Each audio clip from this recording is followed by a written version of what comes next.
Welcome to the NBA Coast to Coast podcast brought to you by thelines.com. Coming to you from the West Coast, Josh Lander, joined by Nate Weitzer. He's on the East Coast. And we're looking at NBA best bets here on Thursday as we roll along this season. Also got player props up in a separate episode, so make sure to subscribe to that page. Don't miss any of the best bets and player props. We're bringing you all NBA season. A little weirdness, 2-2, both the player props and the side. So we're still stringing along here around 500 the last couple of nights. But let's see if we can't pull together one of these 3-1s. We're both in strong agreement here on pick number one for best bets for sure. So let's get into it, Nate. Yeah, weird that the Cavs would beat the Thunder with Donovan Mitchell playing like absolute crap. That was the weirdness there. But Grizz are now +1. They were +2 here because of the uncertainty of the injury report at home against Houston. But I will still take it. I mean, I might play an alt up to like -2.5 or 3 here in favor of the home team and just hope the injury report kind of shakes out in our favor. Just reading through it, I mean, it sounds like Ja's going to go. He was upgraded to questionable. Usually that means you're coming back. Triple J, just thigh soreness. Like, I would be very surprised if he sits. Maybe Desmond Bane does not go, though, with the ankle sprain. But kind of a big deal on the other side is Houston. We know Jabari Smith and Tari Eason are not going to be out there. And so I like Triple J for sure if he's playing to eat against this front line. That's now just going to be Şengün. I mean, and a few minutes of Steven Adams, I guess. But, like, those are not good matchups for Jaren Jackson. And, I mean, just nobody beats the Grizz at home, really. Like, I don't care if they have their guys or not. They've won 5 of their last 6 without Ja at home. They've won all 4 at home when Bane has not played with a +19 net. And as home dogs, they're +20 against the spread in 2 opportunities here. They do have the extra rest here. On 2 days rest, they're winning by 16 points a game, 4-1 ATS. Overall, their last 11 at home, 110, scored 128 a game, and they're +16 net. So, like, can Houston keep pace? Like, they're not really built for this. Like, and you look at it, 1-3 straight up in their last 4 with totals of 225 or more. What's the total here? Is like 235 because it's a Memphis game. It's pace and space. And Dylan Brooks, welcome back to earth. You are not an offensive player. Not eight points per game, -27 his last few. Jalen Green's kind of carried them in some easier matchups, but he's shooting 30% with 12 points a game and 4 against Memphis. Şengün, similarly, very poor offense against Memphis, his last 4. And yeah, the Rockets will beat up on bad teams, but like they're 2-4 straight up in their last 6 against playoff teams. Those 2 wins have come at home against teams that were kind of missing some guys or missing some mojo in terms of the Lakers. But yeah, not worried about Memphis because of their incredible depth here. I mean, certainly if all 4 of the questionable guys don't go, you'll be holding a kind of a bad ticket here. But I say you fire away and hope that the injury report breaks in your favor. That's what I think is going to happen. I mean, I think Memphis wants to win the division. So I think this Houston game is the reason that they'll bring at least one of those 2 guys back in Bane and Ja. And then we'll see. I feel like they just sort of sit some of the others at times when they don't necessarily need them. Now, Santi Aldama's legit was hurt, but I do think there's some availability. They just have such a deep bench sometimes when they do have their guys back in, then they rest some of the other guys, vice versa. So I think you'll see plenty of the role players coming back as well, the ones that play best around Ja Morant especially, which would be a guy like Santi Aldama, but I don't think he'll actually be available. But I do think Bane and Ja will be, based on like what I said, just reading the tea leaves of the team. So I'm with you on that bet big time. Was going to go there myself as well. So let me go to Atlanta Phoenix. Let me get under 238.5. Just if I just told you those 2 teams, it might seem dangerous and scary at first. And I will admit, Atlanta's pace is not something to take lightly. Like, this team is definitely playing at one of the 2 fastest paces in the league, back and forth. They sort of just stay up there at the top. Memphis also very much so up there as well. But for this Phoenix game, what I'm looking at too is no Jalen Johnson for Atlanta, which granted makes this team not as good on defense. I totally agree and get that to any point that anybody would make to it. And you get Bogey out there for a few more minutes, probably about 25 once again, which we saw in this last game against Utah for him. Okay, another bad defensive matchup there. But I think at home and in this context situation, especially with Atlanta on the second night of the back-to-back, you can bank on the under a lot more. So Phoenix at home is 6-12 against the total. Their average at home is their totals are 224 per game that they're averaging in their own building. I'm still not totally sure how this Bradley Beal coming off the bench thing is going to work. He sucked last game, just missed all of his shots. I don't want to put too much stock in that, but it's still, there's not that much evidence that this is going to sort of turn things around for them. They're still very much so a jump shooting team. And this Atlanta, and both, it's kind of both these teams, jump shooting teams, and you've got a pretty good defense on both sides against jump shooting teams. It's down in the post, especially for Phoenix, that they're struggling the most. And especially without Jalen Johnson, who's got far and away the most drives per game for the Atlanta Hawks, him not being in there to attack the rim is going to be a big part of this. You're going to be a lot more of a jump shooting team when you've got DeAndre Hunter as your secondary scorer and Bogey alongside Trae Young than, say, a guy like Jalen Johnson. So I think you will see a lot more jump shooting for them. Phoenix in their last 10 has the 10th best effective field goal percentage, defensively speaking. So they are getting out on the shooters. They're getting out on the corners and the threes a lot more in those last 10 games. Not the best competition, but at the same time, defense is defense, and they brought it. Atlanta on the road, they are going over quite a bit more, but without Jalen Johnson, they're at 113.5 points per game, and they're scoring 118 with him. So I do think he matters that much. He's the leading scorer in terms of drives to the basket. He's the leading scorer in terms of transition points, fast break points as well. And Phoenix would be pretty vulnerable there in the fast break, except for they've gotten a bit better at that in the last 10 games as well, climbing back into the top half of the league, limiting fast break points. And Jalen Johnson, once again, leading the team in transition points. Maybe DeAndre Hunter does that for you, but I do think replacing Bogey with Jalen Johnson, it clearly slows you down and it makes you less versatile going to the rim, less athletic attacking the rim, obviously, less vertical, not versatile. That's the word I'm looking for. So yeah, we'll see a lot more jump shooting for both teams. I'm fine with the defense that we have on both sides for the jump shooting that we'll see. So I'm going to take under 238.5. I think it should be around like 232, 233, to be honest.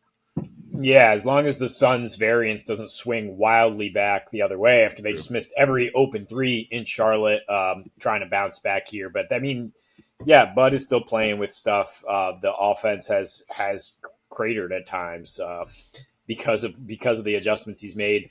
End of a 6-game road trip for the Hawks too, so like, yeah, you might expect them to maybe pull down the offense here if they struggle, if they lose badly. They have gone under more consistently with short rest or a rest disadvantage, and yeah, under more often on the road, even though they are an over team in general. But yeah, you go under in this high total. I'll take over in this very, very low total in Orlando. But I'm just going to take the Wolves side of it. 103.5 is their team total. Because I don't know what to expect from the Magic offense. I don't know if Paolo is going to play at this point. The reporting is he will play either tonight or tomorrow against the Bucks. I think it would probably only be 20 to 25 minutes. I think, yeah, he'll certainly help some offense for Orlando, but could struggle a little bit moving his feet, staying out there defensively with the torn oblique. It's not easy to come back and be in that rotation. And I just think Minnesota can get hot here, can stay hot from three. And that's kind of a key against Orlando. It's one of the only places they are vulnerable is if you can hit some threes against them, spread them out a little bit so they can't just pack it in. They've actually kind of been a tough matchup for the Magic to handle down low with Cat the last 2 seasons. Like Ant actually played like doo-doo in their last 2 against Orlando, and they still got, 113 with Ant scoring just 6 points because they just pounded the paint with those Twin Towers. They got 88 through 3 quarters in the next one and didn't shoot well from 3, shot 32%. In their last 4 here, they're shooting 42% from 3 with DiVincenzo getting hot a little bit and Ant getting white hot, 60%. 8 threes a game in his last 3. They thought he fell off. He said to everybody, right? So, I mean, he's still on that kind of tear, that tirade where he's like, I'm out here to prove that I can score against any defense in the league. The Magic still missing some guys, not going to be as capable, without Suggs or Franz, I guess, to just completely turn off his water. He has had good games against Orlando in the past. He didn't last season, but I trust Ant to keep this offense going. I mean, Western Conference teams have more success against Orlando. 5 straight have gotten to 105. And, I mean, even the Pistons got to 105 here because they shot pretty well from 3. And now this total is down so far because the Knicks shot very poorly without Cat on 2 nights ago. So it's like, the Magic, they're going to hold everybody below 100. It's like kind of just how the schedule has broken lately. If you play a team at full strength, I don't trust you to hold any, good NBA team below 100 consistently. Yeah, that's fair. I stayed away from this one for that reason, but this is the only way that I would play it for sure. It's just so low, and I don't trust the Magic to come along for the ride for sure. I mean, they should eat Cole Anthony up, and I don't really know where the offense is going to come after that. Tristan da Silva is still very dependent on guys scoring or setting him up to score. And yeah, I think Julius Randle has really low props. There's some really low props in this game. Paolo will play not very much. Like, yeah, you're still not getting much down low. Like if Paolo was in there for 35 minutes, I'd be like, well, I think the Magic come along for the ride. Let's take the whole game here. But I don't believe in that. I think there's some low numbers on some props that are probably over, like basically just they've gone too far at this point in deflating. There we go. We're deflating the numbers here for guys like Julius Randle. We have him at like 17 and a half points. So there's some low numbers because it's hard to trust this Wolves offense. But this is not the same Magic defense, especially without Franz and Paolo, and not to mention Jalen Suggs, who is one of the. I mean, he's even if we've gone under on him, I think he's proven us wrong enough that we have the respect for Jalen Suggs that we should at this point, and that dude's just a gamer, man. He's not going to be out there for the foreseeable future as well, and that's just so crucial to their defense. Like even if they had Paolo in there, even if they had Paolo and Franz and no Suggs, I'd be like, sure, let's take over for the Wolves on their team total here if it's 103.5. So.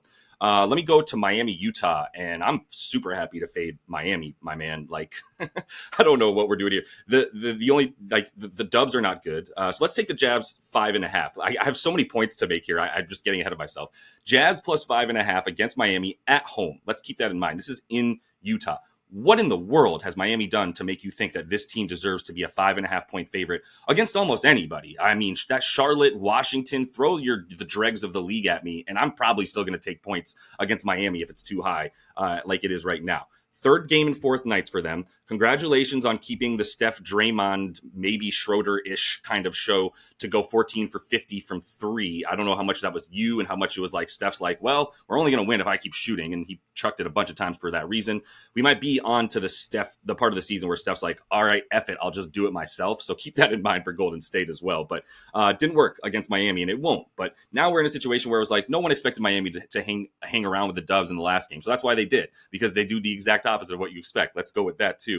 Now we're coming to Utah where it's 5.5. This is just overvalued. It's just wrong. And by the way, Utah not that bad in the last 10 games. I just want to make that clear too. 4-6 straight up, but they're 8-2 against the spread in the last 10. Here's some interesting numbers. 12th best net rating for the Utah Jazz in the last 10 games. Their strength of schedule in their last 10, ranked 11th in the league. So they're not playing the Blazers 3 times in a row here. This is like this is Utah playing good teams. And even though most of those games were with John Collins, Keontae George, the other JC, Jordan Clarkson, none of those 3 are going to play. I might argue that at this point, Keontae George being off the court, by the way, is a net positive for this squad. So I'm not going to say that that's a feather in the cap the other way. But their pace is back up to 7th, which they were struggling with earlier in the season, hanging around like 17th for the most part. And this team needs to play kind of fast on offense because they're really going to be relying on threes from Lauri Markkanen, like he went off the other night, and then Colin Sexton driving to the rim. And you can get that kind of stuff here against Miami at this point. If you want to get into the paint, they are currently, in terms of their paint field goal percentage, 28th in the league.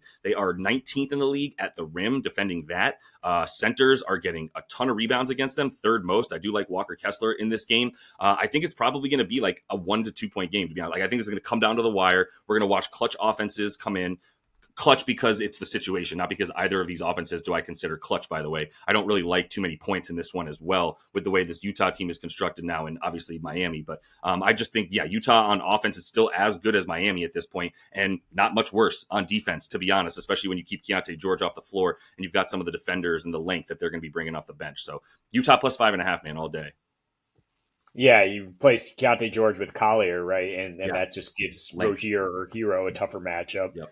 So, yeah, I mean, I don't trust the Heat. I mean, what have they done to deserve this? I guess is they won on a back-to-back in Golden State, like you said, the unexpected play there. But I don't know if that just says more about Golden State, right?